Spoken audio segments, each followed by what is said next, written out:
From the Middle is a founding member of Odd Pods Media. Hey, boys and girls and children of all ages, this is Corey, and I'm here with Kendall, and we have a super exciting, encouraging, wise guest this week. My childhood friend, Christopher Massie, is here to talk about his life, a crazy health journey he's had over the last year, and a new book that he's writing called The Clarity Question. I cannot wait to introduce him to you, for him to encourage you. You're not going to want to miss this week's episode. Check it out. Oh, for the love.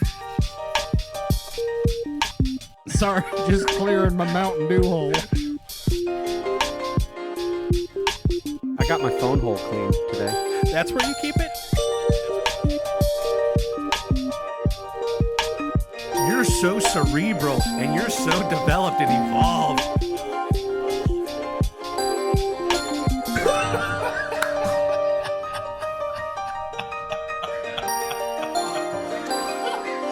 From the Middle after dark over here.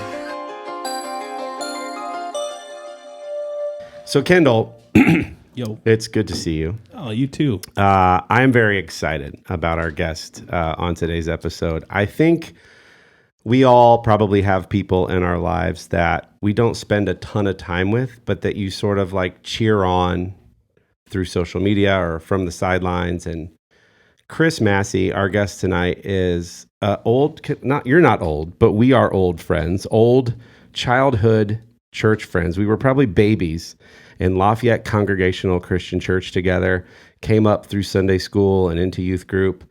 And Chris is just a guy that, I'm going to let you talk in a second. Sure. Chris is just a guy that every time I'm around him, he's incredibly positive. He's always very encouraging and loving and kind. And he's one of those guys that whatever he's doing, you want it to go well. You want to cheer for him because of the way that he treats people and your ambition and blah, blah, blah. So I don't want you to get too big of a head. Wow, yeah. But I know we don't hang out a ton. In fact, it's often sometimes years between times when we get to chat and catch up.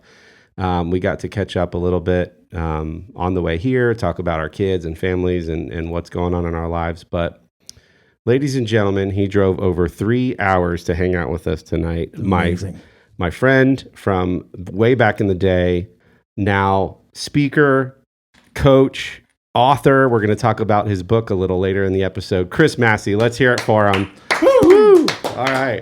I think that's the first round of applause we've ever done in 233 episodes. I am completely honored. Then. Thank you. Good day. If you drive for 3 hours, that's what it gets you. That's what it gets you. It gets you a round of applause and a Tim Hortons coffee. So, Chris, tell the middlers, we call our listeners middlers. Nice.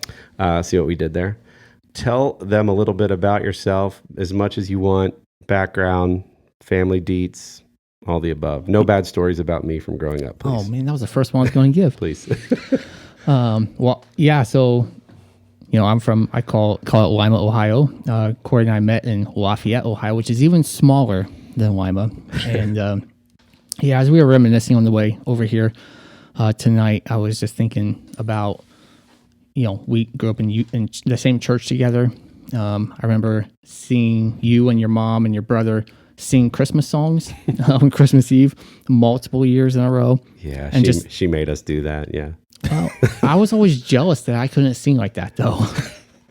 That's very kind. But you've always been like the artistic, talented, outgoing guy that I'm like, man, I wish I could be more like him. But that's not how God wired me, and I became more okay with that. I think we even played soccer against each other once or twice. Wow, really? Was this through like a camp or no, through our schools? I think it was through our schools. Wow. I want to say it was tournament time, and we played in Kaleida under the lights. I always remember that, though, because I didn't even know you played soccer. 1 year. 1 year? 1 year. So this might have been that What year. grade level are we talking here? Well, I only played U10. So Oh, I see. is that well, then maybe I just Dylan? made that up. Maybe it was Dylan. Dylan played longer than I did. Anyway, let's go with this story. I like it. Sorry. So yeah, I just I'm remember- athletic, Kendall. That's right. I remember facing off against you, thinking, how do I beat Corey and stop him from scoring?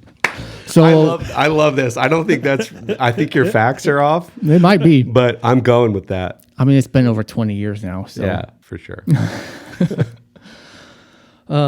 But yeah, so I'm from Lima. Yeah, I'm married, have 4 kids, 12, 10, 7, and 5 years old, and they keep us very busy. They do that. So tell folks a little bit about like your school, like just your background as we sort of get into what's gone on for you the last couple of years, and then eventually your book. Just give them some background and context from like how your mind works and what you went to school for and some of your early professional career stuff. Yeah, absolutely. So I grew up at a Christian school, a private Christian school in Lima, and that's all I knew. I didn't go to public school. I don't regret that, but I also didn't know anything different. So it just was what it was. And so I had a very faith-based education in all aspects. So I went to church every Sunday. I went to multiple youth groups, whichever one was popular at the time. I was involved in it. I was plugged into another Christian ministry in the area as well in high school. And so I'd go to meetings with that every time, multiple times a week as well. I played sports just to be around my friends. We always lived out in the country, and so I didn't have any friends from school who lived close by. So my connection would be, let's go play sports. So I played soccer, I played basketball, I played baseball. My favorite at the time was whichever one I was playing. So right. Was I good? No. But I made the team, which wasn't hard, except I got cut my freshman year from basketball. But I was going to say benefits of being a part of a small school. It's like, true. Hey, do you want to play? Yeah, we're looking great. for people. Great. You're on the team. You got 2 legs. Come on over. So that was my growing up education. I actually followed a call to ministry. I went to Bible college after that, and I left the country for that. I went to Canada and pursued pastoral ministry. I did an internship, and then once I did the internship, I realized I'm not cut out for traditional church ministry. It just wasn't for me, and so I felt like God allowed me to not pursue full-time ministry, and I met my wife through a local teen ministry that I was a part of as a teenager, and then we were a part of as leaders. And so that's how I met my wife, and we just stayed connected to churches and doing ministry from the outside, from the lay standpoint of things. Yeah. So it's funny how we remember all of our friends, but it's funny how you described me during those early years as artistic and outgoing and whatever. I always viewed you as super calm, cool, and collected, but also very mature. Because I think you're only a couple months older than me. I think so. But I was always like, man, I need to really get my act together and grow up and be more like Chris. Because you're just the epitome of like, I feel duck on the water, like whatever's going on in life. And that may be a theme this evening as we chat about stuff. But like on the surface, you always seem like very collected and composed. You don't let circumstances or your emotions get the best of you. And again, I know we're not around each other a ton, but that was always my read from the outside looking in. Does that feel true? In some regards. Most of that was because I was very shy and reserved. And so I didn't know how to... You played it off cool. I didn't know how to handle emotions sometimes. I didn't always want to be up front. So while I thought I wanted to be up front singing with my mom on Christmas Eve. You didn't. I did not. I don't know if you were around, but I think it was my senior year at that church. I led and organized the entire sunrise Easter service. Which is a big deal at that church. It was. And so, I mean, I gave myself a solo at 6:30 in the morning. A song I knew, but it was definitely not my peak performance ever. Ave Maria and Thankfully, no. falsetto. Thankfully, no. I don't It's remember more of what a it was Christmas now. song. But so I think that was probably more just being reserved. While I'm the second born in my family, there's almost a 6-year gap between me and my sister. Yeah. But then I have 2 younger brothers, and there's only 20 months between us, like almost exactly 20 months between each of us. So in essence, I was almost like a firstborn, and so I had that responsibility. But don't get me wrong, I was not perfect because I would set my brothers up to get in trouble all the time. Yeah. We still joke about it now. Thankfully, they can laugh about it. But Shout out to Wyatt and Paul. that's right. Kudos to them for putting up with me as their older brother. Do you subscribe to any Kevin Lehman, Dr. Kevin Lehman? He wrote the Birth Order book and How to Have a New Husband and or Wife. He wrote 2 books, not how to have a husband and or wife, how to have a new husband by Friday, how to have a new wife by Friday, how to have a new child by Friday. And you think, oh, I'm going to change my husband, wife, or child. In every book, you're the issue and how to change how you're communicating with him. Anyway, I say all that to say, he wrote Birth Order book hypothesizes that after a gap like that, I think he says 5 years, that your second child then is basically like a firstborn child. So what you said rings true if you subscribe to that thought process. But yeah, you give off like oldest child vibes. Like I think you're type A, like you're achiever, driven. In some ways, I'm not like, I know I would not I don't know which I would classify myself as, but it would not be a type A necessarily. Like I like to achieve certain things, but I also care how people feel as I pursue something. And so I've always been tapped into my emotions or aware of my own emotions, and then start becoming aware of other people's as well, which I think then started tying into in high school. While I wasn't the star player who would score the most or whatever, or hit the most home runs or anything. Let me tell you a story about baseball real quick. Yeah. My freshman year, in a scrimmage, my very first at-bat in high school, we were playing in Shawnee, where the Lima Locos were playing at the time. So that was their field. My first at-bat, I step up, hit a home run over the left field fence. Now, as I'm running first, I'm like, why is he standing there? Oh, I hit a home run. Well, most people would think that would set them up for success. It ruined me. I was always looking for that perfect pitch. And so I'm a perfectionist by habit, and not by habit, I guess, but I always wanted things to be perfect. And so I was always looking for that perfect pitch. And so I struck out so many times the rest of that season and high school. That's interesting. That's a powerful analogy. That is interesting. I have a couple thoughts percolating here. First of which, I had maybe a similar experience in baseball as a kid growing up. Like, yeah, I was left-handed, and so I was always like in front of the lineup because when you're young, the pitchers can't pitch to you. Yeah, and so I would get on base, right? Moneyball. I got on base. Yeah, and then when pitchers were able to finally throw to lefties, I was done. But I did, like, there was one year where I did hit what I thought was going to be, like, off the bat. It was in slow motion. It was a hard line drive and towards center field. And a guy who I went to church with, like, just snow coned it from the infield. And I was like, that was going to be my one hit this year. Yep. But one of those ones you don't even feel the contact. It's so perfect. Like I felt it. It was okay. hard, and Okay. I was so pumped up for it. So it's just a similar story in that, like, where I thought I was good at baseball, turned out I wasn't. So what I'm hearing, and I think I'm catching, because like Corey said, like, we all, I think, have somebody in our mind now already. While you're talking about Chris, right? And what I'm thinking of is somebody who's unassuming about other people. Mm-hmm. You even said yourself, you want other people to be happy, to find success, and things of that nature. And then you mentioned, especially early on in life, being shy and reserved. And I'm wondering how that links together.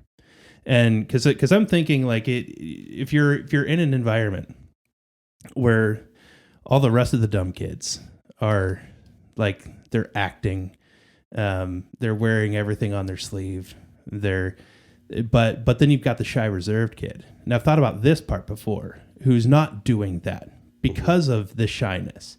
And this is where I think it's gifting, because that gives you the rare ability among your peers to have that reserved nature, to sit back and watch and take in. And now all of a sudden you're understanding things about situations and people that they're not getting. Yep. because you're not responding and reacting and everything right away. And so like, and I can see that flowing into, like seeing through the crap that gets everybody even into their adult life just bogged down and discouraged with life. But I feel like some of the shy reserved types have an ability to kind of see beyond that stuff, see through that stuff, and to begin to see people for who they are and to want them to see it too. And yeah. So what are your thoughts on that? Do you feel like the shyness and the reservedness has helped you to sort of the things that you talk about, what you're passionate about now and today? Yeah, I think it let me process more. And so, I mean, I think you kind of nailed it. I would sit back and observe. We'll use my brothers as an example again. When do my parents, like, where is their button? When we cross the line, where is it? Mm-hmm. I'll use my brother to find that out. And so I tried to make it sound good, and then now there's the other side to it here. I'll throw myself under the bus first, but no, I understand. It's in your nature too. That's right. See what we're doing here? Exactly. It's all becoming so vivid. So back to those sports teams, I was never the top scorer, but I would set up and I had the most assists in soccer. I don't know if it's a stat, but like I set the most screens to get our lead scorer open in basketball. In baseball, I just encourage the crap out of everybody else. And so that's who I became. I became the encourager. And so I figured out, what role do I need to play here? Okay, that's where I'm going to fit in. And so it was very rarely, again, the lead, but yeah, it was also very crucial. My mom pointed out one time, after every sporting event or season, you have like a banquet. And so at our school anyway, I don't know if they do it at other schools, but our coach would always kind of encourage and like give a shout out about one thing about every player he had that season. Well, my senior year, I took the platform from my coach and basically reversed it on him and thanked him for encouraging all of us and leading all of us well. And my mom's like, "You just did that? No one else will be able to get away with that, and yet you did it." I'm like, "I did? Oh, okay." That's just who I was, and that's who I became. And so I think that's what Corey was seeing, is our few interactions throughout growing up. I would be speaking life. I'd be encouraging. I'd be seeing the positive. And so that just kept growing, and I kept getting better at it without realizing it actually too. So yeah, that's awesome.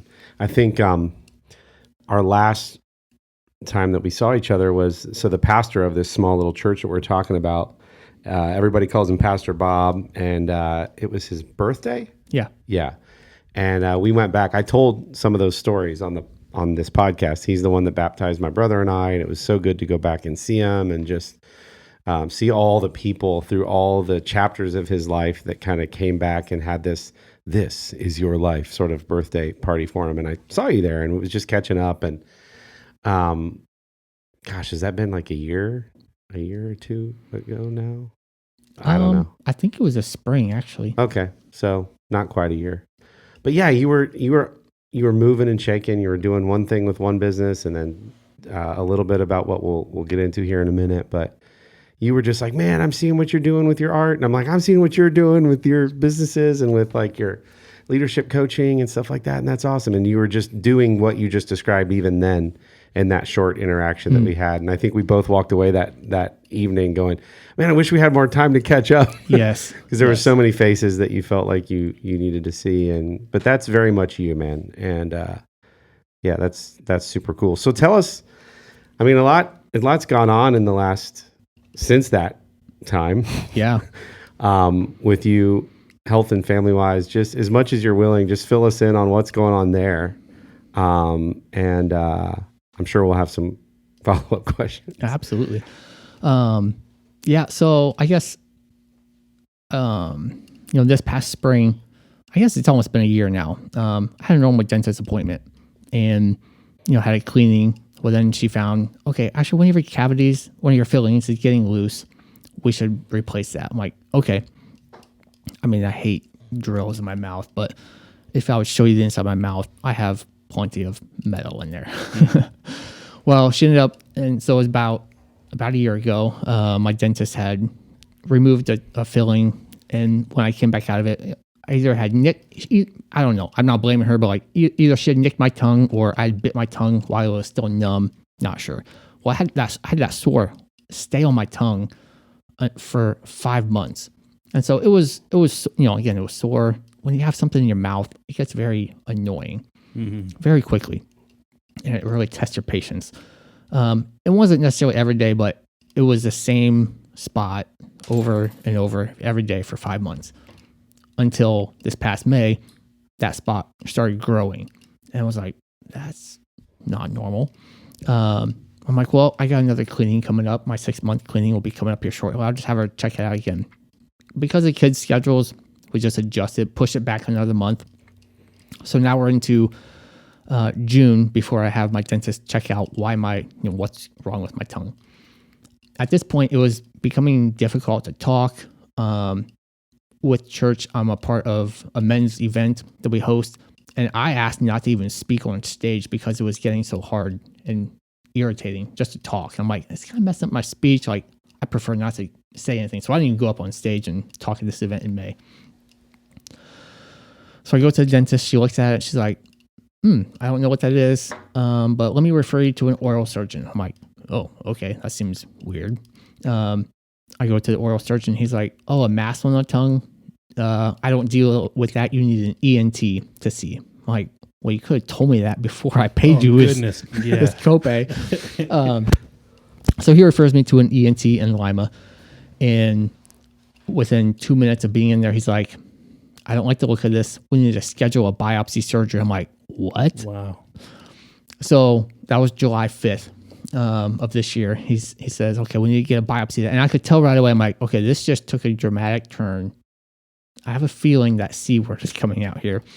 Really, even then, you thought that was, I mean, biopsy certainly, but like, Yeah, I think the way people's minds work, like a lot of people would be thinking that before then. Like Yeah. it would at least be in your mind, like preparing yourself. Correct. It 'cause wasn't At the least for first the time. reserved people, yeah, they're preparing themselves. all because for this it. chick nicked my tongue Well, with a scalpel. and I think it came don't back know. to something about that, but I don't blame her. I No, think it was, I was totally kidding. yeah, no. I'm not putting that on anybody. Yeah. So that was July 5th. He says, okay, let's schedule this biopsy for July 11th. Well, we took a short vacation. We went down to Tecumseh play down in Southern Ohio. And that weekend, not only did my tongue swell up, was still sore, and it had grown even more since May. My neck started swelling too. I'm like, what is this going on? Like, I felt miserable. Between the play and then we were waiting on the play to start, I went back to the van and just sat down and laid down because I was so uncomfortable. I was exhausted. And I'm like, I don't know if we can do this. So my wife was very concerned by that. When we get back then that weekend, I think the 11th was a Tuesday. That Monday, she called the office and said, hey, he's in pain. Is there any way, cancellations? Can we move this surgery up? And like, oh, just take Tylenol. I'm like, I'm a guy. I've been very health conscious for a very long time. I would intermittent fast consistently, actually, just because with my one job, I had to be able to think clearly. And if I ate anything during the day, I couldn't think clearly enough to perform my job. And so I would only eat at supper time. We use essential oils for most of our quote unquote medicine. We didn't have Tylenol. My wife had to go buy Tylenol just so I could take some for the pain. And I only took half a dose at the time anyway. And so my neck started swelling. And so when we get in there Tuesday, he's like, whoa, that's not the same as it was when I saw you last week. We're like, no kidding. Yeah. So he's like, well, let's get a biopsy of that too. So before I go into surgery, to get a biopsy of my tongue to figure out why it's growing, they take me into a different room and suck out 3 millimeters of fluids from my neck. That alone was such a relief. I mean, it hurt when they put the needle in, but taking it out, I was like, oh, that just felt so much better. So they wheel me in. I see the lights. They ask me a question, and then I wake up in recovery. So come back. They found out that, okay, that's cancer on my tongue. I'm like, I'm 39. I feel kind of invincible still. Like, I feel super healthy. Like, how in the world is this possible? He's like, I don't know. Like, that's not what we're looking to figure out. You should probably get to Columbus. And so we got into down here in Columbus at the James Cancer Institute, met with the ENTs there. These guys were amazing. And really almost all the doctors I met with in Lima and here in Columbus were phenomenal. I very much appreciate them. So while I wasn't one of those guys who would resort to going to the doctor for a headache, things like that. Sure. Obviously, that's an exaggeration. Sure. There is a place for medical field. So, and I'm very thankful for it. So it comes down to, okay, we're going to schedule this for August 18th. We're going to remove the cancer off your tongue. Well, the 2 spots on my neck, actually I had 2 spots on my neck right around my lymph nodes, came back cancerous as well. He says, we're going to remove those too. I'm like, okay, well, what does this look like? He says, well, what's going to look like is we're going to cut off the part on your tongue that's cancer, and we're going to keep cutting until we come back with negative results. And so it's going to be like an 6 to 8 hour surgery. I'm like, okay. While after they cut off, depending on how much they take, another doctor is going to take tissue from my forearm and reconstruct my tongue. And so that way I'll still be able to swallow. I'll still be able to communicate. He said, be conversational was his wording for it. I'm like, but I'm a speaker. Like, I speak life into people. Like, how can you take away my tongue? And not that it was him doing it, but I really wrestled with that. I'm like, man, is there any way? And I did all kinds of research between that. I think I want to say it was July 19th to August 18th. I had a month. I'm like, man, is there anything natural I can figure out to help this tumor to shrink so I don't have to go through this super extensive surgery? And I came up with nothing. I couldn't find, maybe someone can point in my direction now, but that way I can help somebody else. But it was amazing the whole time, finding this out and facing this. I mean, it was just a time of slowing down. Like, I didn't work much. Thankfully, I was only working part-time as well. The company I work for was very flexible. We had so many friends come around just and shoot texts just to say, hey, I'm thinking about you, praying for you. You guys need anything? And that alone meant the world. We also had many people, not many, I had a few people say, man, I thought about you then, but I didn't know what to say. So I want to say something wrong, so I didn't say anything. I'm like, you wouldn't say anything wrong.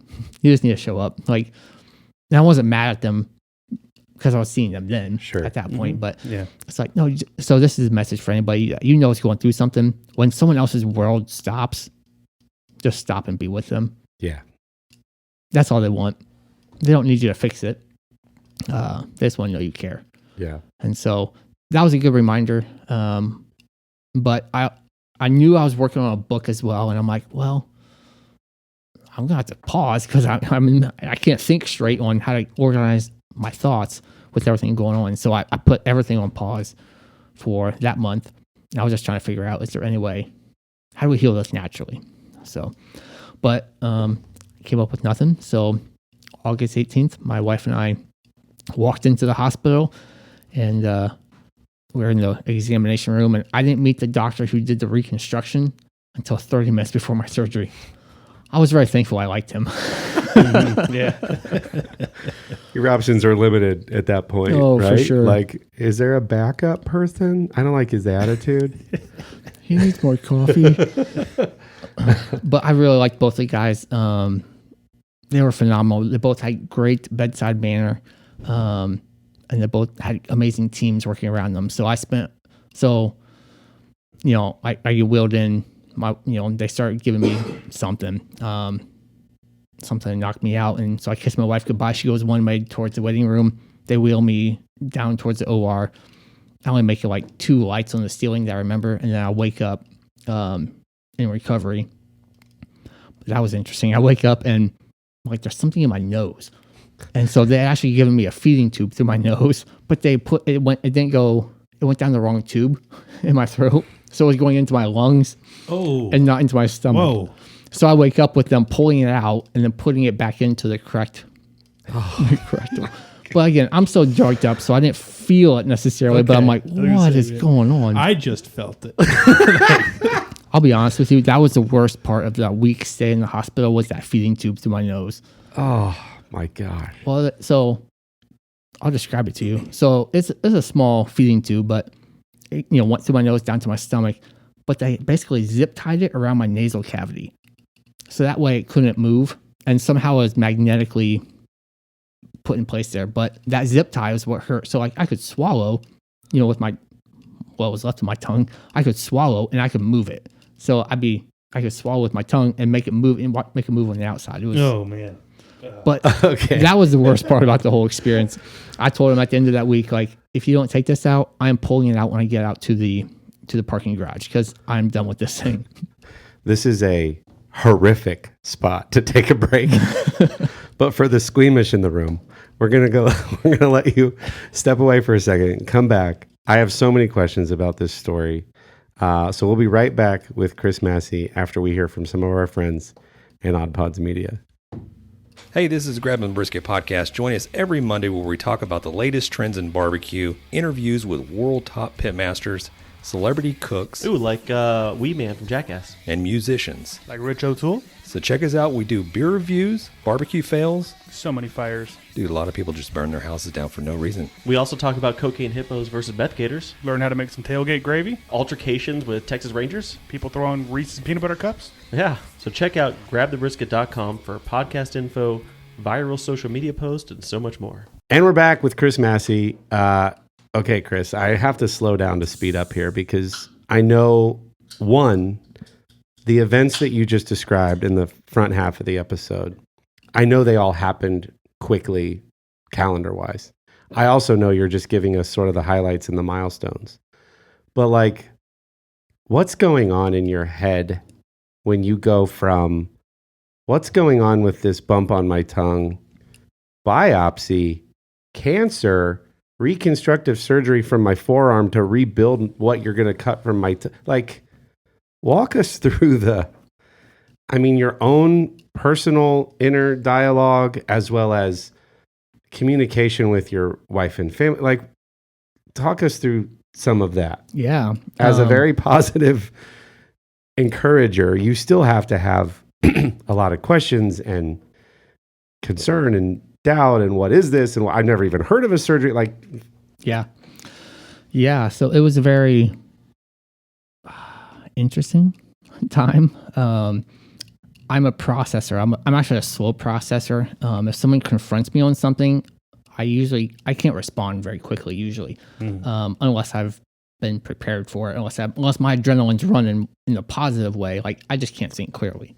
And so when we would have these doctor's appointments and they would start explaining stuff to me, my wife, she's very quick on her feet. She asks lots of great questions. And so she was asking all the clarifying, well, what does that mean? What's the benefit of this? What's the risk of this? And so I'm just listening to everything. And then afterwards, I'm thinking, I don't know if I want to do that. All this angst of I'm healthy. Like, I'm invincible. Like, God called me to do these other things. Why do I have cancer? And it wasn't, I asked that question, like, God, did you give me this? Like, what is this? Why?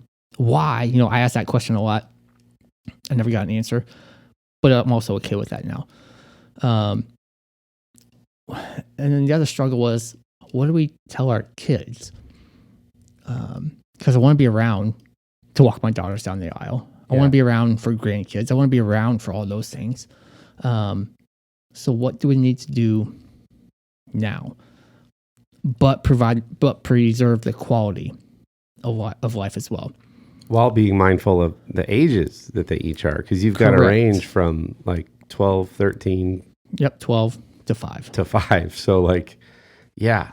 Yeah, so we actually use the analogy of, well, what is cancer? Well, thankfully our kids don't have, I had a negative view of cancer. Like, well, I could almost say like cancer took, I think, almost all my grandparents and different types than I had. And so the doctors have been asking like, well, are you predisposed to certain types of cancer? I don't know. Like, I never cared about that until July 11th. Till you had to. Yeah. Yeah. So thankfully, our kids don't have a negative view of cancer. Of cancer could kill somebody. Cancer could take somebody from me. So yeah, they've seen a couple movies, but they didn't have that fear, thankfully.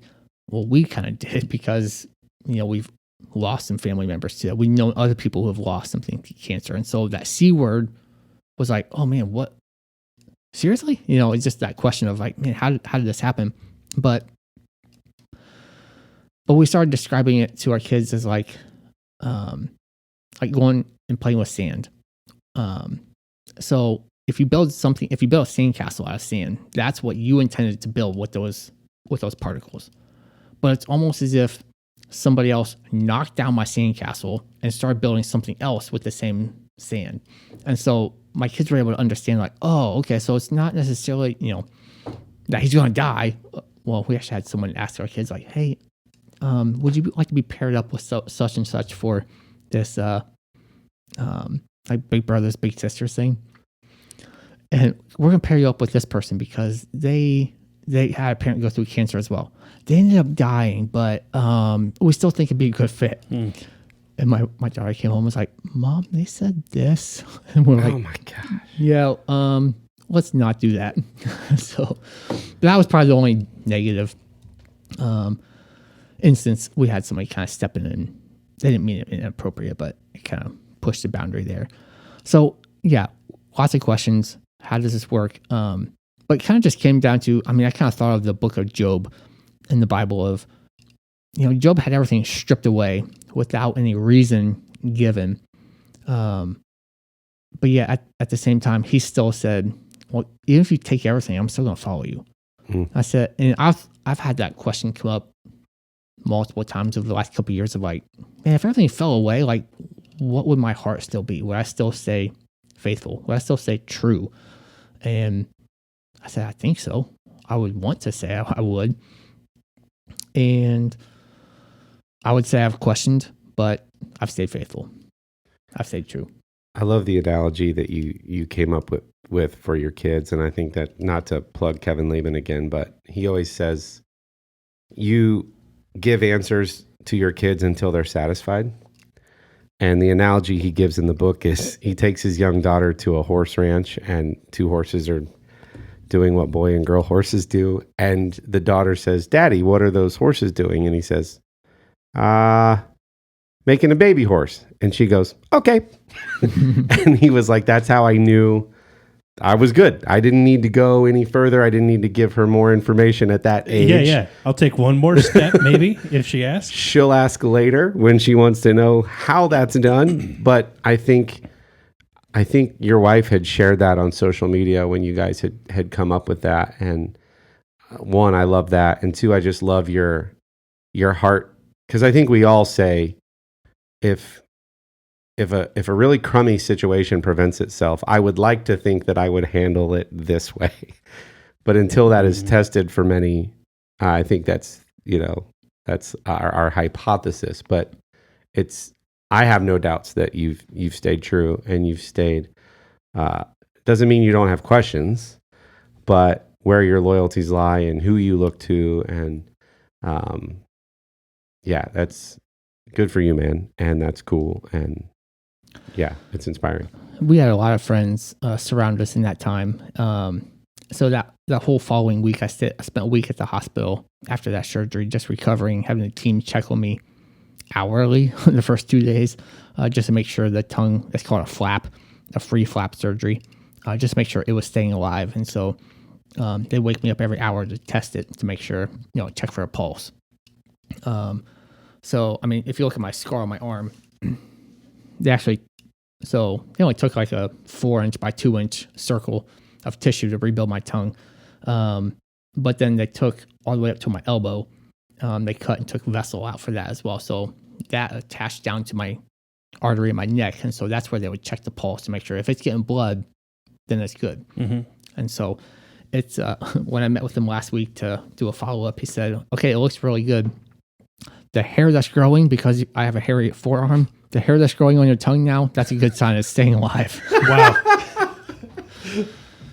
That is... Well, we have our title. There it is. The hairy tongue. Hairy tongue. No, you had started like doing Facebook Lives and vlogs and stuff during this entire time. Like from finding out and to researching your options. And then, okay, we're going, and like, I'm down here in Columbus, like following along, like with your Facebook lives and like messaging you and stuff like that. And I'm not from like sitting here with my popcorn watching you go through this perspective, but like your journey at that time, like one, what made you decide to document some of that? And were you, how do I say this? Were you thinking about, I could like, this could be content for the book? Like, I know you put the book on hold, but were you sort of thinking like, well, this is going to be a journey one way or the other, and I could encourage people through, like, give us some of that thought process. Yeah, I wanted to document it because, one, I wanted to remember everything I learned and to be able to go back and find it. From a health perspective, because you were doing a ton of research. Yeah, I met with lots of doctors in that month period too, to see like, if I change my eating habits, what will that entail? And so one guy actually said, if we can correct the balances in your body. So he did like 26 different blood tests. That was a lot of blood to take out after my biopsy surgery. But he tested 26 different things and said, if we can correct some of these, you have like 5 or 6 out of balance, then we can get the body into the right state, homeostasis, so it can heal itself. And then it should be able to create an environment where cancer cannot grow again. I said, hey, I like the sound of that. Until he told me he's had cancer 5 times. I'm like, he hasn't even followed this himself. So I struggle with some of that because we hear one thing like, eat this, don't eat that. And it's like, oh, that's different than anything I'd ever heard before. And there's so much information and bad information out there. I was gonna say, when it comes to some things, I'll be the one over here saying peer-reviewed medical journals are legit. There's something to be said for peer-reviewed studies, because you're right. The world is rife with people who, well-meaning people, who are obviously contradicting each other. Yeah, and I think some of it is based on someone's experience, because there's a temptation for me right now to say, well, based on what I've done, this is what's going to heal your cancer, or this is what's going to help your body heal. Good point. Yeah. But I'm like, I've also realized I'm not going to say that because we're all different. And so I don't agree with that. I will tell people what I have done, but I'm not going to make a prescription for what you have to do as well. The biggest thing that helped me through the whole process, again, spending 5 days not being able to talk, part of the surgery was because my tongue was going to swell. I had a trach put in, and breathing through a tube in my neck was one of the hardest things I've ever gone through. Wait, like out of the hospital walking around with this thing? Or, no, while I was still in the hospital. Okay. But again, we took it from the health perspective because, I mean, I brought my own feeding tube food into the hospital because I didn't like the options they were giving me. And so every nurse that would come in and mix it up for us was like, oh, this is different. I've never heard of this before. And so we'd have the same conversation with every nurse. But because I set myself up well from the very beginning with my health and my nutrition, I healed very quickly in the hospital as well. They were amazed when they finally took it out day 5 of, oh, wow, that usually takes like 2 days to heal up. I healed up in like 6 hours. And so the skin kind of, started closing over by that point. And again, it goes back to the mindset of if we give the body what it needs, it'll be able to heal itself well. But I had a friend reach out beforehand, and she was helping me prepare mentally of, hey, what do you want that day you go into the hospital? What do you want to envision that feeling like, that looking like? What do you want your conversation with your wife to look like the night before, the morning of? Because of her questions, I actually recorded some videos. Wow, all the emotions are coming back now. I guess it wasn't videos, but I recorded some audio to my wife that I scheduled emails the day of the surgery to show up to her, just to remind her. Because again, I wasn't gonna be able to talk for. We didn't know how long. We thought it might be a couple weeks, but just so she could hear my voice, like, hey, everything's gonna be okay. And I was very thankful for my friend to suggest that option. Yeah. What advice? I mean, that's, yeah, to have the mindfulness to go, be present in those moments and sort of set yourself up so that so you get in the hospital and this thing and then that thing and that time can fly, but to say, how do you want these days to begin and what key messages do you want to be forefront for you, for your spouse? That's great advice. That's a good friend. I credit a lot of the mental fortitude to ice baths. Thanks, Joe Rogan. That's right. The past couple of years leading up to this, I started experimenting with cold exposure and ice baths and deep breathing. And the lessons I learned in the ice water prepared me for breathing through a tube for a week. Just pausing, slowing down, focusing on the moment. As some people say, focus on the process. You focus on the step that you're taking right then. You don't focus on the end goal. My end goal was to get out of the hospital and speak again. My end goal was to be a speaker on a stage. My end goal was to be an author, but I had to focus on breathing through a tube each day that week. Yeah. And there were definitely some moments where it was hard as I'm coughing up phlegm through a tube, and man, that was tough. But if I didn't have the control of knowing how to control my breathing while getting into ice water, I would have had a hard time not freaking out when I couldn't breathe through my neck. And so I was very thankful for those lessons as well. So I don't want to, this is a hugely profound personal journey, and I'm sure you'll be unpacking pieces and parts of that health stuff for a while. Does the content of the book parallel with some of these things that you were experiencing, or did the book that you sort of had been working on change during this time? Did you end up proving a lot of, talk about how this situation relates to the book, and if at all that the message of the book, and tell us the title and what your goal with it is. But I would be interested to hear your thoughts there, how those are coupled, if at all. Yeah, great question. So right now I have the only copy of the book here. It's called The Clarity Question. What does this season require of you? So this book actually started back in March when I was giving a talk to a landscaping company down here in Columbus. And again, they're getting ready to go into busy season. And so I was like, well, what if I ask them, what does this season require of you? Because I came from a mulch industry as well. Working that for 9 years, we would produce mulch and sell it. So we definitely had busy season and we had slow season. And so that question just resonated with me. Well, because of another coaching company I was a part of, we looked at 7 different key areas of life. So they alliterated all of them with F. So all these F words. I promise these are clean F words. Dude, I knew you'd be cussing. There it is. So we would look at our family, our fitness. Let me start over. Fitness, finances, faith, family, field, like what we do for work, friends, and fun. So it's 7 different Fs. I'm like, well, what if we ask that question in each of those different areas of life? Because depending on what season of life we're in, will depend what we do. So, depending on what season of life we're in, depends what we do for work. So when you're just starting off, you take about anything you can get. But then you start to develop skills, you start enhancing those, you start growing in your leadership. And so a different season of life requires different things of you in work. So the book all started because of a talk.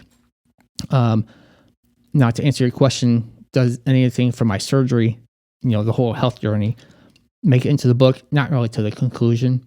Because, you kind of alluded to it before. I started doing the videos because, yes, it was going to become content for another book, but I just needed to record those initial thoughts so I can go back to everything. Yeah. I wrote a lot. I'm sure I wrote probably quite a bit of the next book while I was in the hospital and couldn't talk. Just all the thoughts I was having. I want to remember this moment. I want to remember this story. But but that'll be another book. I don't know if it'll be book 2 or 3. It feels too early to write a book about that because I'm still in the midst of it. Sure. I mean, this is December. I'm only 4 months out from Yeah. having the surgery. To say that I am fully healed, I mean, I don't know. Can we ever really say that? We're all going to die at some point anyway. And Right. I've had that. I mean, I've had that reality. I'm like, I'm going to die at some point. Yes, I want to live as long as I can, but I don't know when I'm going to die either. And so I want to live well now. Again, this breath is all I have. I don't have tomorrow's breath yet. And so if I can live well now, I want to fully engage in this conversation. I want to fully engage in this task before me. So that's kind of the clarity question, where that came from. The other reason I wrote this book was because, and I talk about this in the book, my youngest son is 5. He still requires me to wipe his butt when he goes to the bathroom. But when it became a reality for me of like, no, this is what's required of me in this season, was last year about this time, we'd go to basketball games at the high school. And I swear he has a built-in barometer that every fourth quarter, the last 5 minutes, his body like can't take it. And all this pressure builds up. He's like, Dad, I got to go to the potty. I'm like, right now? Like, it's a close game, man. And so the first couple of games, I'm like, spending the time with him in the biggest stall, holding his pants and his shirt and his underwear and his shoes because he strips down still. And I'm like, I'm missing this game. But I remember tomorrow morning, I'm not going to care about this high school game. Right. I'm not going to be thinking about it. Tomorrow morning, though, he's going to know if I showed up for him. Yeah. You can't speak worry and hurry into a 4-year-old or a 5-year-old sitting on the toilet. It does not make things hurry any faster. It just causes more angst and slows it down, really. And so that was the other big thing that helped me realize this topic matters for me. Authors say that, they write books that they needed the most. I think I needed this the most too. And so I would say this probably set the tone for me, especially with my health journey of what does this season require?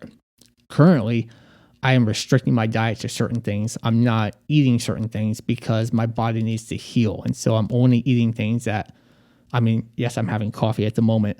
This has caffeine in it that I'm usually restricting myself from. Right. Because That's all Tim Hortons had tonight. Sorry. I won't say it's the only coffee I've had since I've been doing this diet, but that's okay. Again, this season requires me to focus on things that promote healing in my body. And so last week, the doctor was amazed that, it's kind of weird to have your doctor say, hey, when was your surgery? Well, you should know from the notes, but August 18th, he's like, wow, I would have guessed it was way further away than that. Wow. And so, again, because we've been focusing on what does the body need right now? What does this season require? It requires certain things. So you're pulling off some Wolverine healing over there. Almost. That's awesome. So, and then Kendall, over to you. So that's how the book may or may not have changed because of the health stuff. Now that you are coming out of the health stuff, and I'll say you're healed. Yes, we're all dying, but I'll say you're healed. I'll speak that.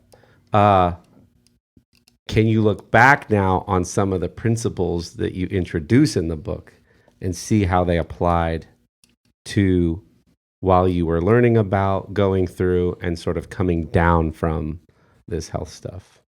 I would say, again, it's that same question. What does this season require of you? Yeah. So we walked through, probably wants to say yes, probably wants to say no to your question. As I walked through, what does work look like? Well, because I'm kind of writing it for some people. This book may not resonate with everybody because, especially if you don't have kids or have any desire to have kids, because I have 4 kids. Right. And so when I talk about work, I talk about having the work-family balance. You could be super successful in your career, but if you do it to the expense of your family, what was the point? Yeah. Now, I don't pretend that it's an either-or option because it can be a both and. You can be successful at both, but you have to be intentional with it. When we talk about faith fuels your purpose if you let it. And so the deeper you can go, what does this season require of you in your faith? I should tell a story of our church. I remember I was probably about 12. Pastor Bob was up there on stage, and I just remember thinking, as the shy, reserved kid, I want to be like him one day. Why do I want to be like Pastor Bob? Like I don't, going to a private Christian school, we would get to pray before classes, and sometimes they ask the students to pray. I remember turning beet red, sitting with all my peers, praying out loud when no one's looking around. And so to have that desire of like, I want to be up there on stage, what is that? Where did that come from? Well, that was my first calling. And so Yeah. I say that my God, faith called me out of my comfort zone to do something bigger than myself. So faith fueled my purpose. So that was my desire. But man, it wasn't hard. Yeah. And so what does this season require? It might require you stepping out and following the dream that you were given as a 12-year-old, that you've been pushing and trying to, like, I'm scared. No. Faith, what does this season require? It requires you to take that step Yeah. closer towards that reality. That's great. Yeah. The maybe this is what you were kind of talking about getting toward. But well, let's go back. Let's talk about Job again for a second. Job is one of those stories, one of those books where I feel like a lot of people allude to it. But it sometimes without it being fresh in your mind, it can blow past you what happened, right? And I think Scripture does a good job at doing this. I think when we look at our own lives and we say things like, man, these bad things seem to be happening all around me, or we can say, hey, I'm such a bad, screwed up person. Where can I go from here? Well, God gives us a story of Job, who I can guarantee you had it worse than you, right? I mean, we're talking, for those who aren't familiar, just imagine you lose your house, you lose your land, you lose your whole family dead, right? It's not like a divorce situation. They're just torn from you. And you're left with nothing except for friends with bad advice, right? And that's what you're left with. You were rich. You had everything, and all of it got stripped away. And then by the end of the book, Job ends up with a realization that none of it was for me. He ends up in a posture before God, admitting that he's dust and ash, and he has this worshipful experience with God by the end of the book, and in community with God by the end of the book.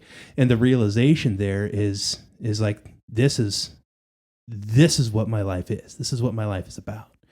And so like faith serves, but it's like that flip of the switch where it's like, it doesn't serve me.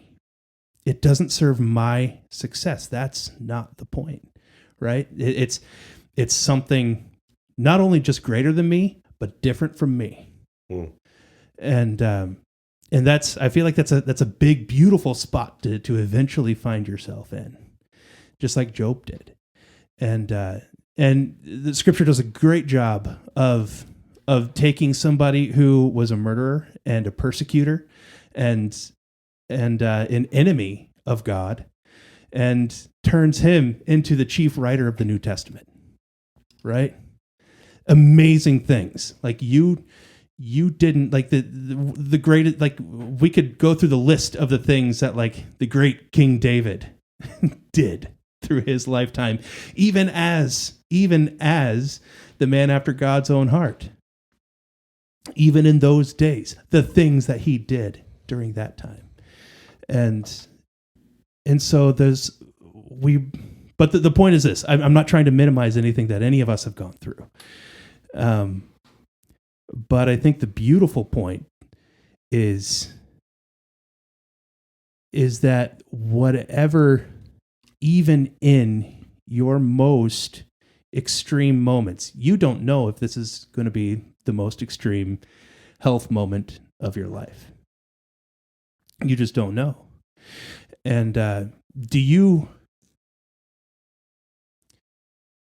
should this, and I don't want to I feel like you'll understand why I'm asking. Should this not be the worst moment? Let's say, heaven forbid, that something astronomically worse than this happens. Speaking possibly for the person who's listening right now who's going through something like that. How do you think this has prepared you maybe for that moment, or even maybe for the smaller moments that might be coming up? So not just necessarily key takeaways. Yes, key takeaways. But do you feel prepared? Do you feel at peace? Is it too soon? Are you still wrestling with the whys and those kinds of things? Or where are you at now with that? Man, great question again. So for us, the doctors did recommend chemo and radiation. When they laid out the benefits and the risks of it, we decided it was not in our best interest to pursue that. And so I did not go down that path. And so to hear the doctor last week give a report, again, being almost 4 months out, to say, you've been healing very quickly. You heal very well. I have no reason to see you again in another 4 months. Beautiful. But yeah, so I hadn't realized it, but that was a build-up tension, like, oh, what's going to happen at this appointment? And so it was a huge relief to hear that, because we haven't done any testing yet, but we will before that next appointment to see if anything has spread, which we're not anticipating. But so for me as well, though, I felt at the very beginning of this process, again, we had tons of people praying for me and for our family. But I felt God say at the very beginning, I'm not going to give you that instantaneous healing, but I'm going to heal you over the process, over the long haul. It's going to be a lifestyle change, and it has. And so because I had that word at the beginning, I had comfort to know I was going to make it through. I just didn't know what that process of healing was going to look like. And not that I'm completely through it yet, because I missed my old lifestyle of what I would eat, when I would eat. I miss that. And so we're still reconciling that at home, of almost making a separate meal for myself versus what some of the other people are eating at home, just because I'm just not eating certain things that we used to. But if something else happens, we'll make it through, or I won't. I mean, like I said, I'm not going to live forever. I want to live as long as I can. I'm not going to stop fighting. But I'm okay either way. So, as the encourager that you are, what would be your encouragement for people? Like you said, this book, Clarity Question, might not be for everybody. Who do you see it being perfect for? And then I have no doubt that some of the other things that you've already written down and already working on will be for the purpose of encouraging others. So just talk about, like, because I want people to buy this. I'm kind of like, I'm waiting for the paperback because I want my own paperback. I'm not a digital guy, so I'm ready for the paperback to come out. But who is this perfect for, and what might be next? Yeah, so this book is perfect for the people in our age group of, you have kids, you care about family, you care about these different 7 areas of life, you care about your work, you care about your family, you care about your faith, though. You care about fitness in some degree. And fitness is not just the physical, like how muscular you look or anything like that. It's also the mental. It's also the emotional. All of that ties together. It's for someone who cares about joy. So the F word would be fun, but I switched all the different things to a different word that makes more sense to me. Yeah. I know, it's too many F words to have in a book. My first book, anyway. And so what does tapping into joy look like? Yeah. This is for somebody who needs to ask questions or is afraid to ask questions of themselves, or you need to slow down. This book is not to fly right through. So there's a reading section in each chapter, but then there's also the clarity questions at the end of each chapter to ask you. It's almost set up like a workbook style. Yeah. To answer your own questions. And so you need to slow down. You cannot skip that part. Otherwise, thanks for the money, but like, you shouldn't have read this book. I want I started a business a couple years ago called Massive Impact Coaching because I want to make a massive impact in someone's life. I was actually given the gift of the night before I went into my surgery. My wife had sent out some messages to people secretly. I didn't even know what it was about, to submit a video of, okay, Chris has been an encourager. Let's encourage him back. It was over 4 hours long. And so I was able to have that gift given back to me of, most people don't even see it. Most people get that kind of thing at their funeral, but they're dead for it. Right. I got to have that when I was still alive at 39 years old. So that was a huge gift to see. I'd already made a massive impact. But this is one more step that can live beyond me. So this is currently the ebook is available on Amazon right now. The paperback copy will be coming out on Amazon December 18th. And then I'm not done creating stuff around this though. And so I'm actually recording an audiobook for it right now. I'll probably create some other products with it as well, just to be able to help people create more tools that people can use to get clarity and to figure out what does this season require of them.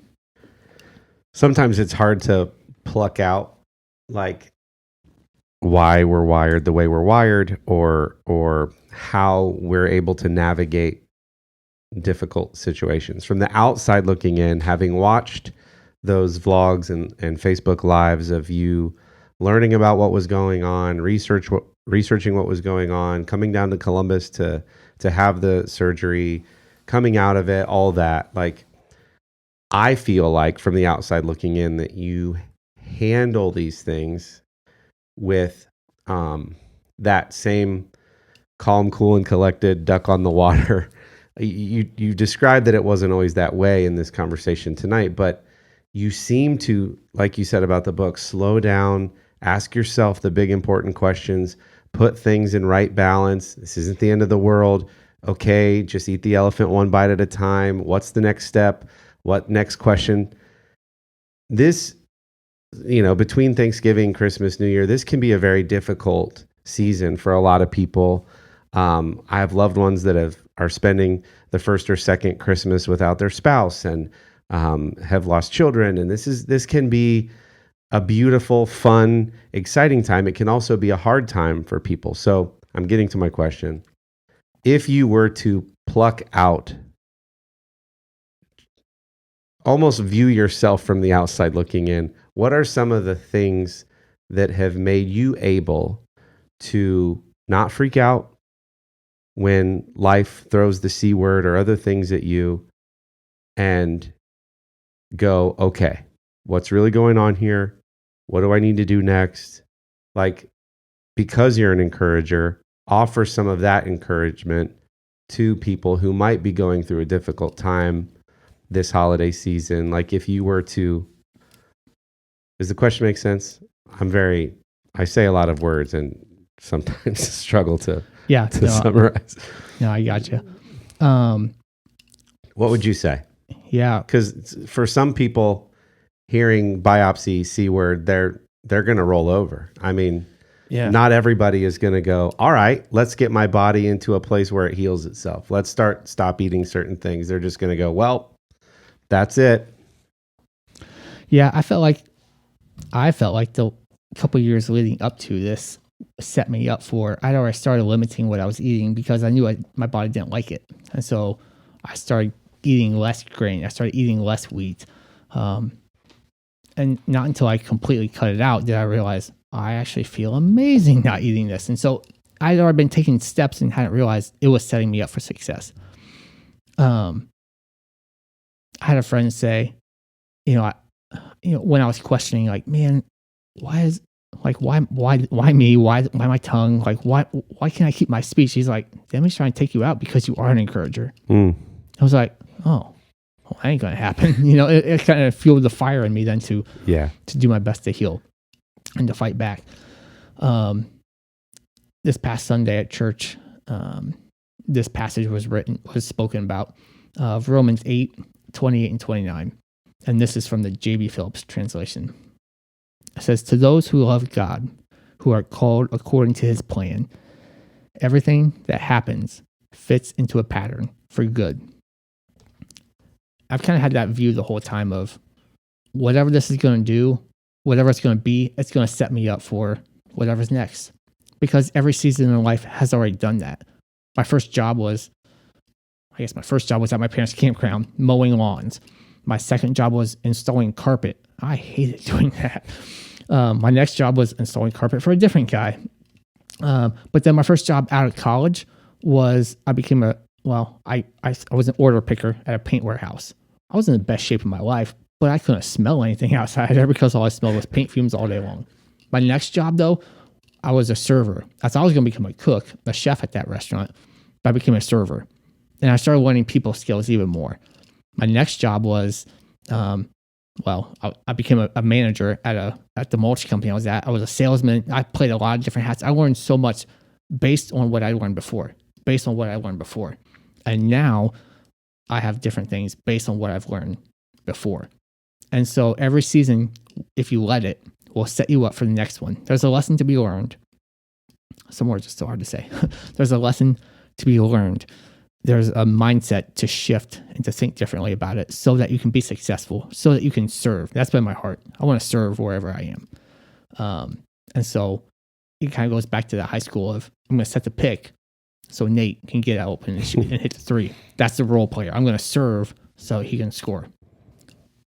You see why I love this guy? I mean, just come on now.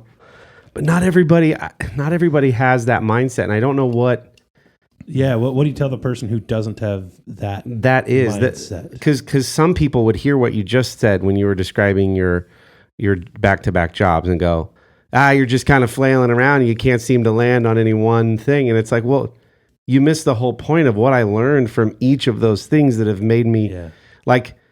Some people would just like even a failed relationship. You dated somebody for a bunch of years and ended up breaking up. Was that wasted time, or did you learn a lot about how not to navigate relationships or who you're better suited for in the future? I think it's a choice to look back on those things and say, this all taught me something. I learned something from every one of these things. I now view my health and the foods that I eat and my diet differently because I've had this experience, and I can now either offer that to somebody else or just like optimize my body to heal itself like Wolverine. Like, what do you think? Is that just as simple as a choice? I've always wondered this. It's an interesting question. You throw the caveat in there and say the terminally ill. Yeah. Right. The message of it's going to get better doesn't work. Yeah. The message of you're going to be fine doesn't work. Yeah. The message of you're learning something here so that the next time this happens doesn't work. Yeah. Which is, for me and my philosophy, going back to Joe means that's because it's not about you. Yeah, for sure. But there's great peace and joy, and that it gets complicated. But yeah, at the same time, wonderfully simple. Yeah. So I think that's a good question that we all have, and I think maybe in parts this book might be leading into something greater, not greater, but I'm sure that this book is going to be sort of like the step one for somebody who might be going through not just any season, work life, that kind of thing, but kind of like the shy, reserved person is able to just by character step back and see and observe and see through some things and to learn that way. That maybe somebody with your encouragement, with your help, and with this book, might be able to step back and sift through priorities and begin to think and see things in a way that maybe that mindset of if it's not one thing, it's another, or it was all just wasted time. Man, can see. Yeah. Can see something more, can see something better. Yeah. I know with the book about my journey, it'll be more, it won't just be a Here's what happened on this date. Here's what happened on this date. I started breathing on this. It won't be that. Right. Yeah. That'll be interspersed. But the biggest thing was going to be the mindset shifts of what was I thinking? What did this teach me? What was this point about? What lesson? Because I like the mindset. I like shifting my mindset. I talk about in this book that I would get into the ice baths to develop my resilience, my patience, my mental strength, so that when my kids get off the bus in the afternoon and it's crazy because I've been quiet and at home all day by myself, that then am I still going to be calm and collected and be the adult to exemplify this is how we handle our emotions. Am I still successful with that? Not all the time. But that's why I would practice the mental patience in the water. Can I calm myself down when my body is feeling chaos? Or can I calm myself down when it is chaotic at home? Because that's when it matters.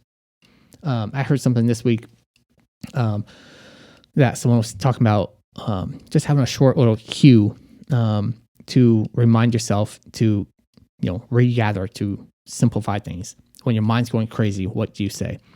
And he said this, to say it matters. And I had to use that this week as well after I heard it. I was washing dishes and it was just loud at home. I had to remind myself, it matters. How I respond to my kids right now, not blowing up at them, matters. Matters more than me having silence at home. That matters more than me, it matters. And so I started using that to bring me more clarity. That's what I like about there are things that come out of you that I don't know if you realize that this happens or not. But yeah, the wisdom of the ice bath is painful and it forces me to do all of this stuff. And maybe you started going through it to do something to your body's pathology and it's almost like, yeah, you have that benefit, but like whether or not you had that benefit, it changed your relationship with your kids. And I feel like those kinds of things, I think, get communicated from you to other people that man, there's just realize that the ice bath had another effect that I don't even know if I was intending that to happen, but it did. And look for those things. Yeah, I could easily talk for another hour. This has been, I know that you've already encouraged people who listen to this sometimes, and we say this often, sometimes our episodes are very silly and very immature. And sometimes I'm very, very proud of the conversations that we've had and the nuggets of wisdom that have managed to pop out. And some episodes are more thoughtful than the others, but this is easily going to go down as one of my favorites. I'm so glad I asked you to be on. Thank you for driving over 3 hours round trip to be a part of it. How can people, again, remind people how to buy the book, but are you still doing Massive Impact Coaching? Can they follow you? If people want to continue to get your encouragement and support you, how would they do that? Yeah. So this book, The Clarity Question, is available on Amazon. Again, the ebook's available right now. The paperback book will be available December 18th. Eventually, it'll be on our site. We do have a website called themass6.com. So my last name is Massie, Massie, but there's 6 of us in the family. So we are now the Mass 6, thanks to my wife. I mostly weekly write a blog of some of these thoughts I have, and then at the website. At the website. Okay, awesome. Eventually, we'll be building that out to offer this for sale and some other stuff for sale on the website as well. But just takes time. I'm not there yet. So, but I'm on Facebook. I'm on Instagram as well. But probably themass6.com would be the best place to connect. Is that THEMASS the number 6 or MASSIX? MASSIX. Awesome. Thank you. .com. Kendall, anything else from you? No.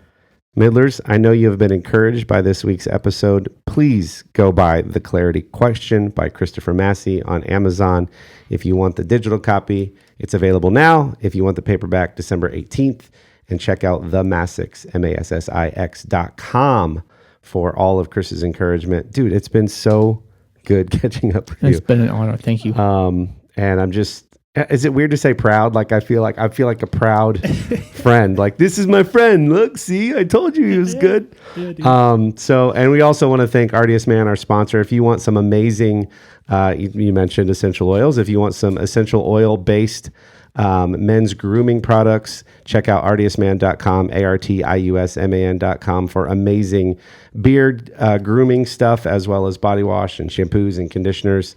And my personal favorite, I talk about it almost every week, they're amazing woodwick candles. They sound like a little campfire in your home. It is a little campfire in your home because that's what candles are.